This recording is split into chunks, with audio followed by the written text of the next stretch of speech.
Le LMNP, c'est terminé. L'immobilier, c'est terminé. Le gouvernement veut tuer les propriétaires. Le gouvernement veut mettre à sec les propriétaires. Donc, je vais vous expliquer dans cette vidéo pourquoi ils font ça et surtout comment on fait, quelles sont les solutions qu'on peut apporter à faire dès maintenant, penser en 2025. Passé, vous l'avez sûrement vu, j'ai fait une vidéo là-dessus la dernière fois. Ça y est, ils ont déposé le texte. Donc, l'objectif, c'est vraiment de mettre fin au LMNP. Alors, pour rappel, pour ceux qui ont déjà le LMNP, vous savez déjà ce que c'est. Pour ceux qui n'en ont pas encore, le LMNP, en fait, c'est trop doux. C'est hyper doux. En gros, sans rentrer dans les termes techniques, parce que j'ai tout mis dans la description, vous allez voir, vous avez un calendrier, vous avez des formations gratuites, tout explique en détail. Donc là, je vais vraiment aller à l'essentiel. Le LMNP, c'est le fait de faire du meublé et de ne pas payer d'impôts pendant des années et des années et des années. Si vous faites beaucoup de travaux, vous achetez pas mal de mobilier, etc. Donc si vous avez tout le temps des charges, franchement, c'est hyper facile de ne pas payer d'impôts. C'est vraiment accessible pour tous parce que c'est pour les gens qui ne sont pas professionnels. Mettre fin à ce dispositif, franchement, ça va nous tuer. Ça va nous tuer parce que quand vous faites du LMNP, vous pouvez aller voir les banques en nom propre, donc il n'y a pas de société à créer. Vous allez voir les banques, vous achetez, vous prenez un comptable qui fait la déclaration de comptabilité, donc ça coûte 500-600 euros par an. Et ensuite, vous encaissez les loyers directement, vous prenez l'argent. Alors que quand c'est aux sociétés, il y a le PFU, vous ne pouvez pas prendre l'argent comme vous voulez, il faut justifier, il y a une comptabilité qui est plus élevée. Le LMNP, c'est hyper facile à déclarer, c'est hyper facile à prouver avec la banque, donc c'est hyper facile de se faire financer en nom propre, et c'est hyper facile d'encaisser l'oseille. Le LMNP, c'est un braquage, c'est un braquage. Et du coup, l'État, qu'est-ce qu'ils font? Ils veulent aller chercher l'argent là où c'est facile d'aller chercher l'argent. Parce qu'en société, on peut faire des combines légales, des holdings, etc. Donc un peu esquiver tous ces trucs-là. Mais le LMNP, c'est facile. Vous encaissez l'argent en LMNP, vous déclarez telle somme. Donc on sait quelle oseille on peut aller chercher. Donc le fait que l'État veuille aller chercher cet argent-là, c'est parce qu'il veut récupérer d'oseille, parce qu'il en manque. Il en manque. Mais clairement, s'ils font ça, on est mort. On est mort. Le premier élément pour lequel l'État veut éliminer le statut d'LMNP, éliminer c'est un mot faible, c'est par rapport aux hôtels. Vous avez certainement dû remarquer que les hôtels sont de moins en moins prisés par les gens. Clairement, moi, si je vais en hôtel, c'est pour une nuit. Moi-même, j'ai des LCD, j'ai des gîtes, etc. Donc, je pense que les gens, ils privilégient les appartements, etc. parce que c'est plus cocooning. Et puis, cocooning, ça se dit? Ouais, bref, vous me direz en commentaire. Et du coup, il y a plus d'âme, il y a plus de personnes, voilà. Il y a plus d'humanité dans un Airbnb. Alors qu'un hôtel, franchement, à part pour amener sa femme pour faire des trucs machin, sa maîtresse, ou pour une nuit, enfin, les gens ils vont plus à l'hôtel pour une semaine par exemple, sauf si c'est des tout compris. Donc clairement, l'objectif de l'État, c'est de remettre du business au sein de l'hôtel parce que le Airbnb, faut être clair, a tué l'activité de certains hôtels et a réduit clairement leur chiffre d'affaires. Donc l'objectif, c'est de rééquilibrer un peu tout ça. Le deuxième objectif de l'État, c'est de rééquilibrer la partie locative longue durée. Vous l'avez certainement vu, il y a des villes où il n'y a que du Airbnb et vous ne pouvez plus vous loger, c'est impossible. Vous allez dans les grandes villes comme Barcelone, Real Madrid, Paris, s'il n'y avait pas de restrictions, il n'y aurait que du Airbnb. Enfin, il n'y aurait aucun locataire, c'est impossible. Donc Airbnb, l'État veut limiter ce phénomène et du coup, ils veulent favoriser le logement longue durée. Donc si le LMNP, c'est plus avantageux, bah forcément, on va ralentir. Si le LMNP n'existe plus, forcément, il n'y aura que les gens qui sont hyper calés, hyper formés et qui ont des sociétés et qui peuvent faire des combines et qui savent comment faire, qui vont acheter. Et du coup, ça va diminuer la personne lambda qui peut se dire « je peux acheter ». C'est-à-dire qu'aujourd'hui, maintenant, si vous n'êtes pas trop mauvais, même si vous n'êtes pas formé, vous pouvez aller acheter un appart, vous faites du LMNP. Boum, même si ça ne rapporte pas d'argent, vous faites du LMNP.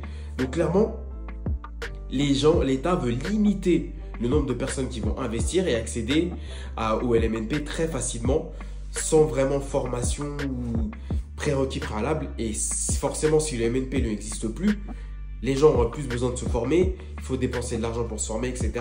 Ou il faut voir avec des gens qui l'ont déjà fait, il faut créer des sociétés.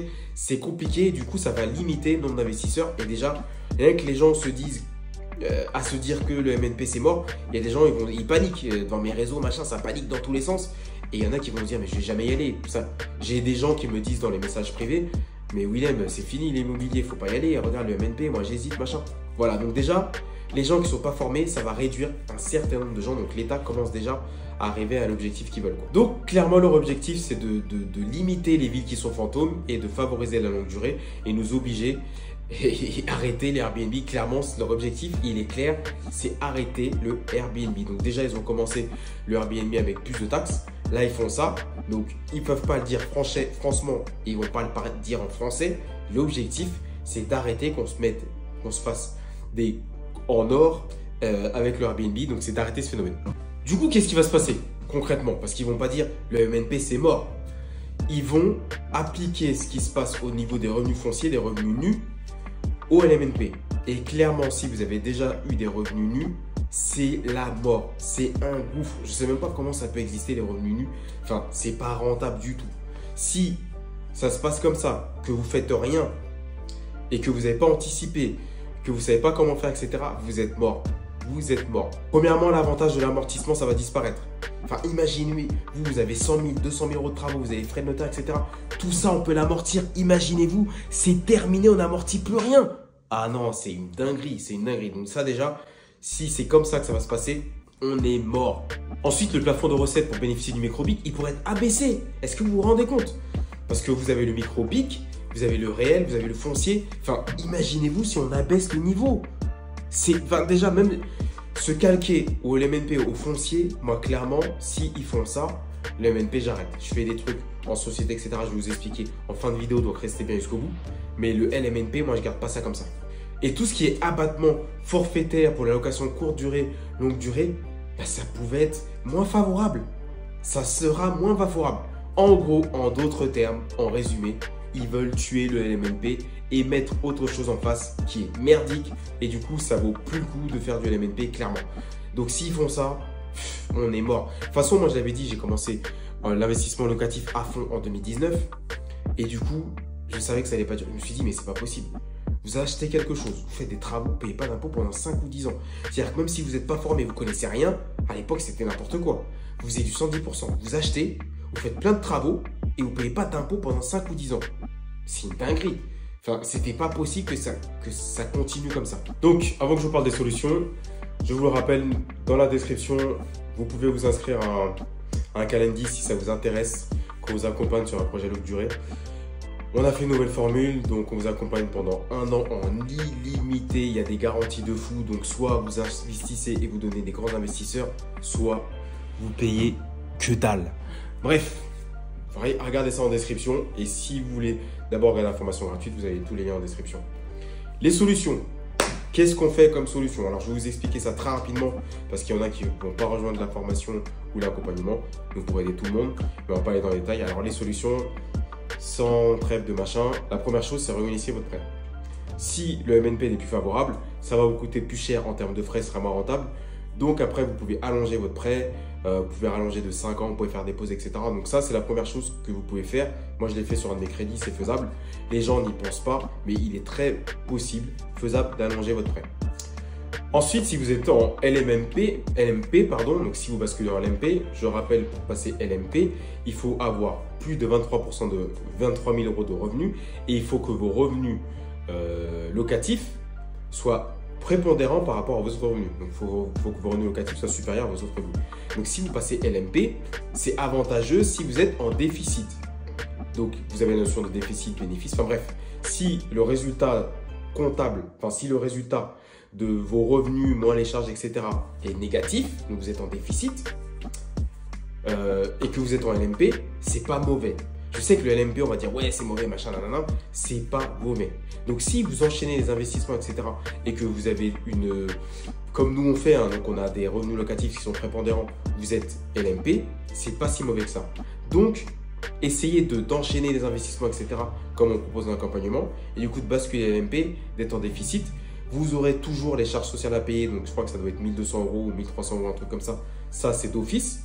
Mais après, le reste, LMP, c'est pas si mal que ça. Donc après, vous avez aussi les solutions de la SCIS, qui est un peu l'équivalent du LMNP en société. C'est un petit peu le même principe, sauf que pour sortir l'argent, c'est un peu plus compliqué.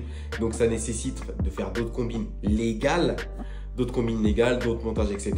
L'avantage, c'est que vous pouvez vous associer avec des gens qui ont plus de moyens que vous, donc vous pouvez aller chercher des choses plus grandes. Donc ça peut être une autre solution. Et sinon, vous pouvez acheter en nom propre et exploiter les revenus par une autre société, faire de la sous-location. Donc là aussi, c'est un autre montage un peu plus compliqué que je vous expliquerai dans l'accompagnement. Voilà, il y a des solutions.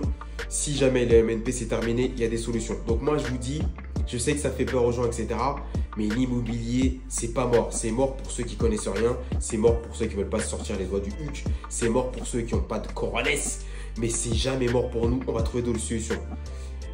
Mettez-nous des gifles, des patates, mettez-nous des coups de couteau, mettez-nous ce que vous voulez. Nous, on va passer de l'autre côté, on va esquiver, on va enlever le couteau, on va faire autrement. Donc, il y a toujours moyen de trouver d'autres solutions. Appliquez ce que je vous ai dit. Je vous ai expliqué ça très rapidement parce que si je devais développer, ça durerait des heures et des heures et des heures. Si vous voulez l'implémenter, rejoignez l'accompagnement, la formation gratuite. Si vous avez d'autres solutions ou d'autres idées, n'hésitez pas à le mettre en commentaire. Mais surtout, anticipez ce qui va se passer. Normalement, vos investissements qui sont déjà à l'MNP, ils ne devraient pas y toucher. Normalement, parce que c'est déjà le cas. Mais si jamais ils y touchent, il faut anticiper, regarder tout ce que vous avez et regarder ce que vous allez faire. D'accord? Regardez ce que vous allez faire. Si jamais vous vous dites, ouais, il faut vendre, etc., ne vendez pas tout. Calculez, parce que si vous avez des trucs qui sont très rentables, ne vendez pas tout et voyez comment vous pouvez optimiser. Merci d'avoir suivi toute cette vidéo. Si vous êtes encore là, commentez LMNP. Rejoignez-moi sur une prochaine. Donnez-moi des idées de vidéos et venez sur Instagram. On est presque 5000, donc il faut faire grandir le truc. À bientôt. Ciao!